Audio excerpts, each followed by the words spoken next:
and welcome back to my channel. I hope you're all doing well. Today I'm introducing to you Basbosa, which is semolina cake.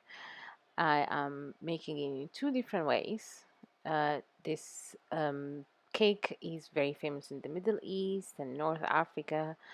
Semolina is a type of wheat that is a little bit grainier than your typical type of flour, but it's so good and it absorbs flavors very well.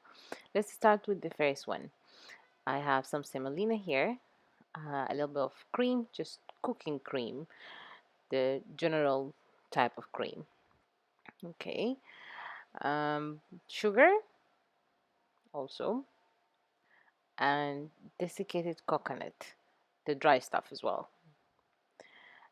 A little bit of baking powder. This is all what we need for this first one. I'm going to start by caramelizing the sugar. So there are many techniques used to make basbousa or semolina cake, but and I tried many of them, but I like this one the best, or the two of them actually that they work for me. Okay, I added the sugar to a pan on a stove, and I added like 1 or 2 tablespoons of water and leave the sugar to caramelize on its own. Do not move it. Do not stir it. Like if you want to move the sugar, you can move it like this using the pan itself, like lift the pan and swirl it around till it reaches the color that you're happy with. Do not go darker than this because it will be bitter. I added the cream here, and you can add it gradually. At the beginning the sugar is going to be hard rock, but it's okay. Just keep stirring, it will melt. Okay, the color as well of the cream is going to change, taking the color of the caramelized sugar. And I'm going to take it off the stove now. I'm going to add 2 tablespoons of ghee. Ghee is the signature taste of the basbousa, or the signature flavor. I'm not adding a lot. People usually add like half a cup or something like that, but I prefer this way because the cream is already nice and flavorful. I added the desiccated coconut to the semolina, and now I'm adding the baking powder, a pinch of salt. I'm going to stir the dry ingredients, just mix them together to mix the leaveners and everything, and we are adding the mixture of the cream and the caramelized sugar. While it is still hot, it doesn't need to be cold. You don't need to wait for it.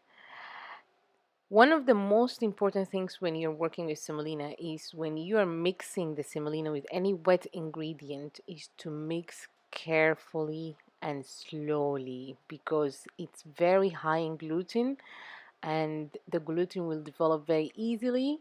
That makes the cake hard rock. It will make it really tough, so you don't want to overmix. I left it on the side for like 10 minutes just while I prepared my pan and the oven, and you can see the semolina has absorbed most of the liquid anyway. I am using a disposable aluminum foil pan here. Distribute your batter and give it like 2 slaps on the counter and put it in the oven for around 20 to 25 minutes. And it's out now. I'm going to use a syrup. This one is just sweetened condensed milk and water. Traditionally, a sugar syrup is made with sugar and water again for the basbousa, but I prefer the condensed milk. It's a different flavor. Okay, and it's done, the first one. Next one. This one has more ingredients, but trust me, it works. I think this is even better than the first one. So sugar, semolina, again, obviously, some baking powder, and we're going to mix the dry ingredients together. So add the sugar to the semolina and the baking powder. And now we're going to talk about wet ingredients. Oh, before the wet ingredients, this one has some speculos. I just use the food processor and give them like just 2 pulses. Okay, and I have some oil here. Going to add 2 eggs and vanilla. This one is heavy cream or double cream in some other countries. It's a little bit thicker than the usual cream that you'd use. And also we have some yogurt. Okay, I'm adding the eggs to the oil with the vanilla, and I'm going to whisk them together. Then we'll add the yogurt and the cream and whisk. The yogurt and the cream are going to give this cake some moisture and flavor and fluffiness and like so many good things. Okay. Mix everything and whisk them very well, because when you add them to the dry ingredients, again, we're not going to stir too much. I mix the dry ingredients here just also to eliminate the over mixing. Adding the wet ingredients to the dry ingredients, and now I'm going to fold. Notice that I'm folding from up and I'm going down like to the bottom of the bowl. I'm just bringing everything together. Once you see that you're dry, you don't see any of the dry ingredients, like any flour or anything, then you're done. Do not overmix. This is the only tip that I will give you. Okay, I have a pan here. This time I use some ghee on the pan just to give it the flavor of the ghee, because I didn't want to put ghee in this mix as we are using eggs and cream and yogurt. So to make it lighter, I use just oil, any natural oil.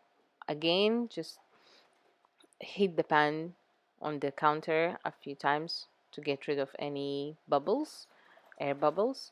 And I use the brush, a pastry brush, just to make the top looks nicer. You can definitely put it in the oven just like that. Another tip is, before you put any of the semolina cakes into the oven, you have to have your oven very hot. This is 200 degrees to start with. I'm using a fan assisted oven. Leave it there for again around 20-25 minutes till you see it's golden brown and you like the color of it. Take it out, and we're using the same syrup here, which is the water mixed with condensed milk.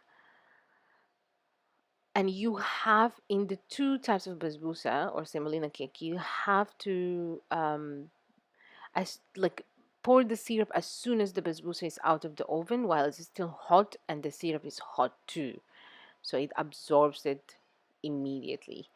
I added a little bit of desiccated coconut again here, and that is just for flavoring. If you don't like it, you can just leave it out. A lot of people don't put the coconut anyway. And here you have it, the second type of basbousa. To be honest, basbousa is one of my favorite Middle Eastern cakes, and I really like the texture of the semolina, the color, the taste of everything, the ghee, the cream. You have to try it. It's beautiful. And it's different as well, like a different flavor than the all-purpose flour or whatever we use for usual cakes.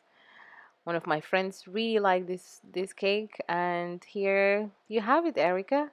You can actually make it now yourself.